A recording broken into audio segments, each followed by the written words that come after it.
요즘 트럼프 대통령이 영토 확장에 대한 야심을 거침없이 드러내고 있습니다. 그런데 사실 미국의 역사는요, 영토 확장의 역사였습니다. 그래서 오늘은 바로 그 미국 영토 팽창의 역사, 제국주의 미국의 역사에 대해서 살펴보려고 합니다. 미국이라는 나라, United States of America는 1776년에 독립선언을 하죠. 이 지도가 그 당시 북미 대륙의 상황을 보여주고 있는데요. 독립선언을 하는데 참가했던 23개의 영국 식민지들, 이거는 보라색으로 칠해진 동부 해안 지역, 여기에만 딱 국한돼 있었어요. 근데 그 나머지를 보시면 노란색으로 칠해진 이 중부의 광대한 땅이 있잖아요. 이건 프랑스 몫이었고요.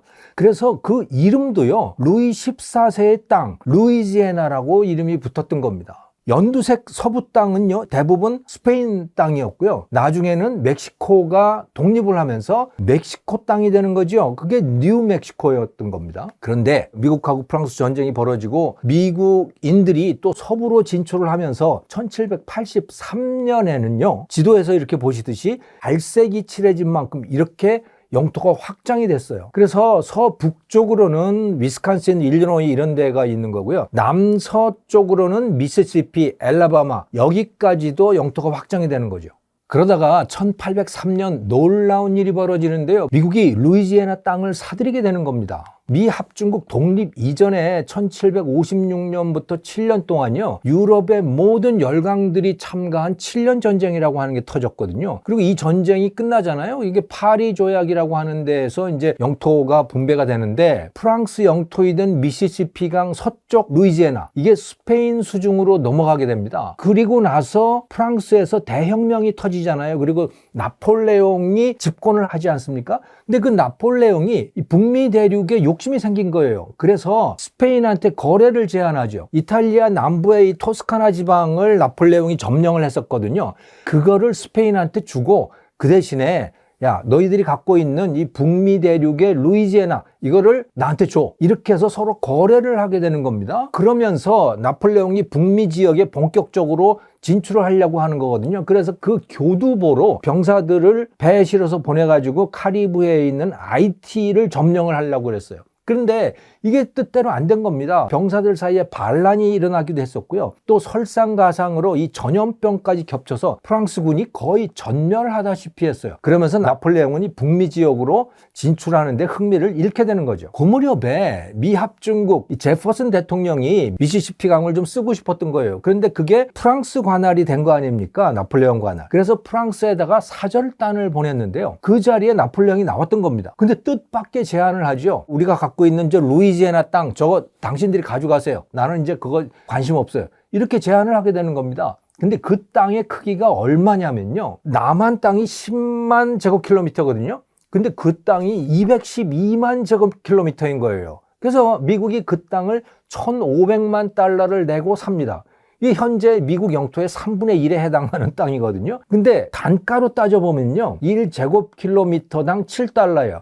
1제곱킬로미터면요 30만 평입니다. 30만 평당 7달러에 사들인 거죠. 이게 1803년에 벌어진 일. 이걸 루이지애나 퍼처스라고 그렇게 이름을 붙입니다. 그런데 돈 주고 산 땅이 또 다른 땅이 있었어요. 그게 알래스카입니다. 이거는 러시아가 점령하고 있던 땅이거든요. 그런데 이 러시아 황제의 입장에서는 모스크바로부터 너무 멀리 떨어져 있잖아요. 이걸 관리하기가 너무 어려운 겁니다. 그러다 보니까 영국한테 점령당할 가능성도 매우 크다. 그런데 러시아 황제 입장에서는 이걸 어떻게 할 방법도 없다, 이거. 그래서 러시아가 미국에다가 야, 이거 사라, 이렇게 이제 제안을 하는 거죠. 그래서 미국이 그 알래스카를 러시아로부터 사들이게 됩니다. 1867년이죠. 가격은 720만 달러였어요. 그런데 이 땅을 살 때요, 이걸 비난하는 사람들이 굉장히 많았어요, 미국 내에서. 왜냐하면 쓸 것도 없는 그 얼음 땅을 도대체 왜 그 많은 돈을 내고 사냐, 이렇게 비난하는 사람들이 많았었는데요. 그러고 나서 얼마 있다 거기서 막 석유가 발견되고 뭐 이렇게 되면서 대박이 난 거래가 되어버린 거죠. 자, 그래서 미국이 이제 돈 주고 산 땅들 이야기를 했습니다만은 전쟁으로 차지한 영토도 상당히 많습니다. 캘리포니아가 그런데요, 이 이야기는 텍사스로부터 시작이 됩니다. 이 서부 사막지대의 땅들은요, 대부분 스페인 땅이었어요, 이게. 그런데 나중에 거기에서 살던 스페인의 후예들 또 그 노예의 후예들이 스페인하고 독립전쟁을 하게 되지 않습니까? 그러면서 멕시코라고 하는 그런 나라가 생기게 된 거예요. 그런데 특이한 것은요, 그게 법적으로는 또 군사적으로는 멕시코의 땅이었지만 실질적으로는 거의 사람이 살지 않았어요. 여기는 사막지대거든요. 물이 없잖아요. 그러니 거기 살 수가 없는 겁니다. 그리고 멕시코 사람들은 그 물이 없는 상황을 해결할 그런 능력도 없었어요. 그만큼 기술이라든가 이럴 게 없었기 때문이었죠. 그런데 사막지대에 미국인들이 들어와서 이제 터를 잡기 시작한 거예요. 이 사람들은 좀 기술도 있고 그러니까 거기서 살 수 있는 사람들이 꽤 있었던 거죠. 그래서 지금 우리가 텍사스라고 부르는 그 지역에도 미국인들이 들어와서 터를 잡게 되고요.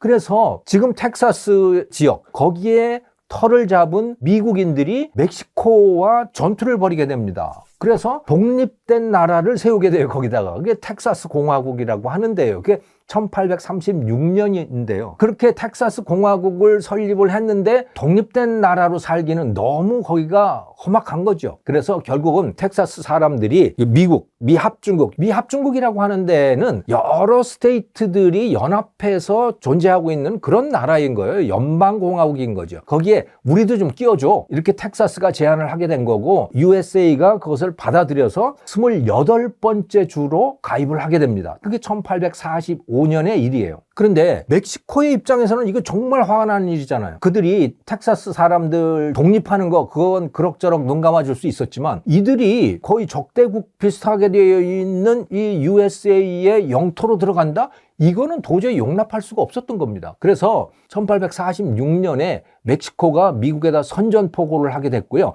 그래서 미국과 멕시코가 전쟁에 돌입하게 되는 거죠. 하지만 멕시코는요, 전투력이 형편없었어요. 스페인하고 독립전쟁을 하는 과정에서 국력이 많이 소모되기도 했었고 독립을 하고 난 다음에도 대전이 굉장히 심각했습니다. 한쪽은 중앙집권제 이걸로 가자라고 하는 데가 있었고 또 한편에서는 미국처럼 연방주의로 가자 이렇게 서로 다른 주장을 하고 둘이 서로 대립하고 치고받고 하다가 보니까 뭐 나라가 형편없는 상태였거든요. 그러다가 결국 1847년 9월에 이 수도 멕시코시티가 완전히 미국에 의해서 함락되어 버리고 맙니다. 항복을 하지는 않았지만 항복과 다름없는 평화협정을 맺게 됩니다. 미국하고. 그리고 많은 땅들을 헐값으로 미국에 넘길 수밖에 없는 상황이 되는 거예요. 그 땅이 어디냐? 뉴멕시코, 캘리포니아, 애리조나, 유타 이런 땅들이고 그 크기가 무려 300만 제곱미터 우리 남한 크기의 30배에 달하는 어마어마한 광대한 땅인 거죠. 그런데요, 그 당시의 상황을 평가해 놓은 글들을 보면 그 당시 미국은 멕시코 전체를 다 취할 수도 있었대요. 굳이 그렇게 하지 않은 이유가 뭐냐? 그럴 만한 가치가 없다고 느꼈기 때문이래요.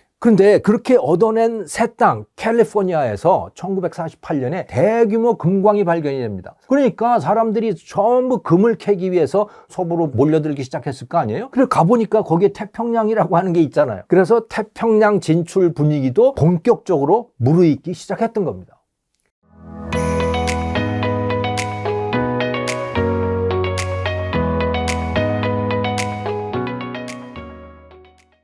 자, 미국인들에게 태평양 진출이라고 하는 것은 무엇을 뜻했는가? 그것은 사실은 중국 진출을 뜻했습니다. 중국이란 나라가 도고인 거예요. 서양 사람들에게. 특히 뭐였느냐?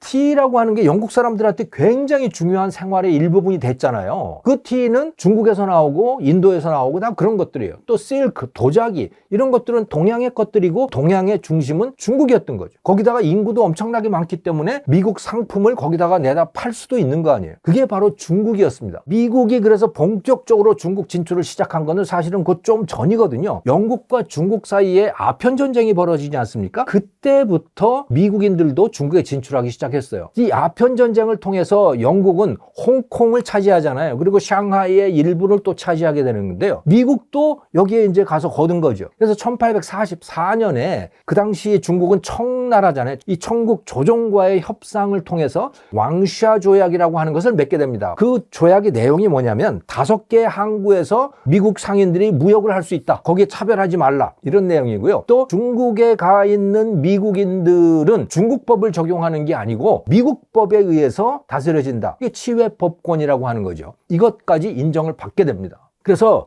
미국 사람들도 1844년에 본격적으로 이 중국 진출을 하게 되는데, 중국이란 나라는 미국인들의 입장에서 볼 때는 너무너무 먼 거예요. 원래 처음부터는 어떻게 했었냐면 미국 동부 해안 뉴욕에서부터 영국으로 가서 거기에서 인도양을 거쳐서 중국을 가야 되는 거예요. 그러다가 보니까 중간 기착지들이 필요했던 겁니다. 그래서 미국인들이 이 태평양의 섬들을 탐내기 시작했는데요. 그 첫 번째 수확물이 바로 하와이입니다. 이 하와이라는 땅은 폴리네시아 원주민들이 왕국을 이루어서 살던 곳인데요. 1820년대부터 미국인들이 고래잡이 같은 거 이런 거에 나가면서 중간 기착지로 이 하와이를 활용하기 시작했던 거죠. 그런데 공짜로는 안 되잖아요. 그러니까 미국 정부가 하와이에다가 원조도 좀 제공해주고 서로 이제 우호적인 관계를 유지하다가 말이죠. 이 스페인하고 미국 전쟁이 일어나거든요. 그 스페인 미국 전쟁에서 미국이 승리한 1898년 그 해에 하와이도 미국 영토로 편입이 된 거고요. 그 다음에 하와이의 진주만이라고 하는데 미국이 본격적으로 해군 기지를 설치하게 되는 거죠. 사실 이 미국 배들은요, 이 19세기 중반 1840년대, 50년대 그 무렵부터 본격적으로 이 태평양 일대를 기웃기웃거리면서 다니기 시작했어요. 일본이 개항한 게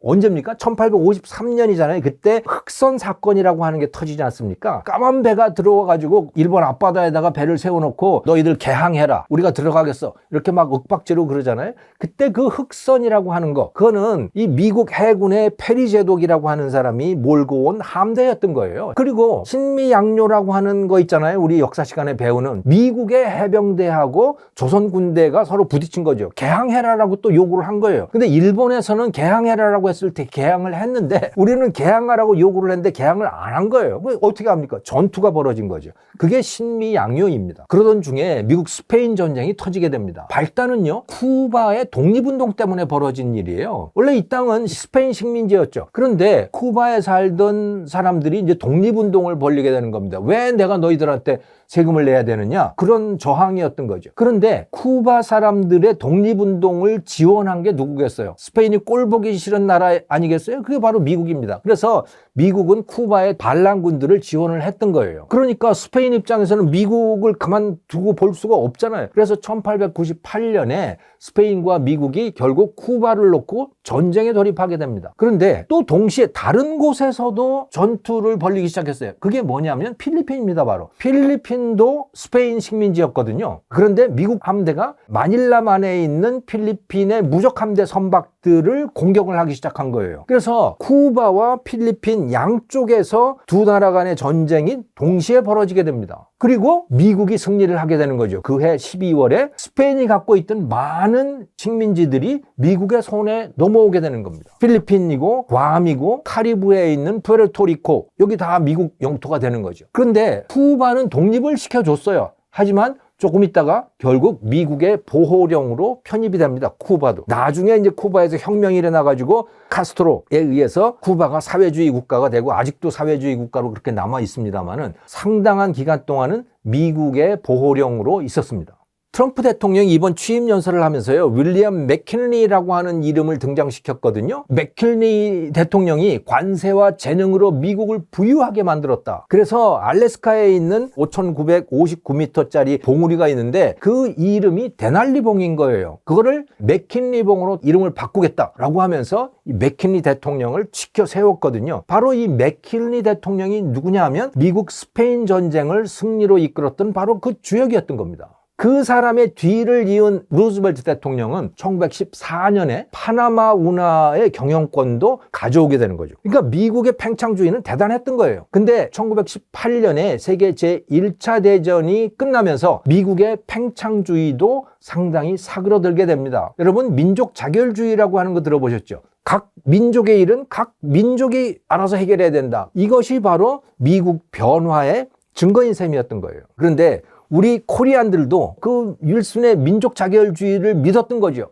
그래서 우리도 뭔가를 했잖아요. 그게 3.1 운동인 겁니다. 그런데 윌슨은 쳐다보지 않았어요. 왜냐하면 이 민족 자결주의라고 하는 그 원칙은요, 1차 대전에서의 패전국에 적용되던 그런 이야기들이었던 겁니다. 대표적으로 중동과 터키, 동유럽 일대를 포괄하고 있던 제국이 있지 않습니까? 그게 오스만 제국. 그 속에 포함되어 있는 수많은 민족들은 자기 국가를 가질 권리가 있다. 그걸 얘기를 한 거예요. 승전국에 대해서는 해당이 없었던 겁니다. 일본은 그 당시에 승전국이었거든요. 그러니까 일본이 소유하고 있던 식민지 조선하고는 무관한 것이었죠. 그래서 3.1운동이 그냥 무위로 끝나고 말았습니다만은 어쨌든 강대국의 입장에서는 민족 자결주의라고 하는 것이 그들이 그동안에 해왔던 이 제국주의라고 하는 거, 이것의 상당 부분을 포기한 것임이 분명했던 거예요. 그럼에도 불구하고 2차 대전이 끝나고 나서 미국이 새로운 영토로 추구하는 것들이 좀 있긴 있었어요. 사이판 같은 것들이 그런 건데, 근데 이것은 일본군이 점령했던 땅을 보호령으로 편입한 것이긴 해요. 하지만 이것을 팽창주의라고까지 보기는 어려운 겁니다. 그래서 1차 대전 이후에 이 제국주의라고 하는 것은 미국에 의해서 상당히 사그러들었다, 이렇게 볼 수가 있어요. 그리고 특히 2차 대전이 끝나고 1945년 10월 미국 주도로 설립된 국제연합, 유엔 헌장 제2조 4항에서 이걸 규정을 하고 있는 거죠. 무력에 의한 국경 변경을 금지한다 라고 하는 거예요. 그것을 어기면 어떻게 되느냐? 유엔이 다국적 군을 만들어서 그것을 어긴 국가를 응징하게 된다. 그것이 처음 발동된 데가 어디냐? 바로 이 한반도였던 거예요. 1950년에 김일성이 남침을 하잖아요. 이 유엔 헌장을 어긴 겁니다. 그러니까 그 대응이 뭐였어요? 유엔군이 이 한반도에 파견돼서 침략자인 북한과 중공과 이런 데를 응징을 하게 됐던 거죠. 그리고 나서 이 한국전쟁으로 인해서 전 세계가 이제 냉전에 빠져들게 되잖아요. 팽창하려고 하는 소련하고 그것을 막으려고 하는 미국 사이에 냉전이라고 하는 게 벌어지게 되는데, 그것의 한 일환으로 미국은 세계 곳곳에다가 군사기지를 두죠. 하지만 그것을 제국주의라고 보기는 너무 어렵습니다. 미국의 영토 팽창을 하기 위해서 그걸 한 건 아니잖아요. 소련을 막기 위해서 그렇게 했던 것이죠. 그랬던 미국이 다시 맥킨리 대통령을 꺼내들었습니다. 100년 전에 팽창주의 제국으로 회귀를 하고 있는 거예요. 처음 시작은 지금 그린랜드, 파나마 운하, 캐나다, 멕시코 이런 데를 가지고 으름장을 놓고 있잖아요. 앞으로 어디가 타겟이 될지는 정말 알 수가 없습니다. 그래서 우리 한국인들도 트럼프가 취할 여러 가지 사태를 염두에 두고 마음의 준비를 해둬야 될 것 같습니다. 김정우의 경제TV 시청해 주셔서 감사합니다.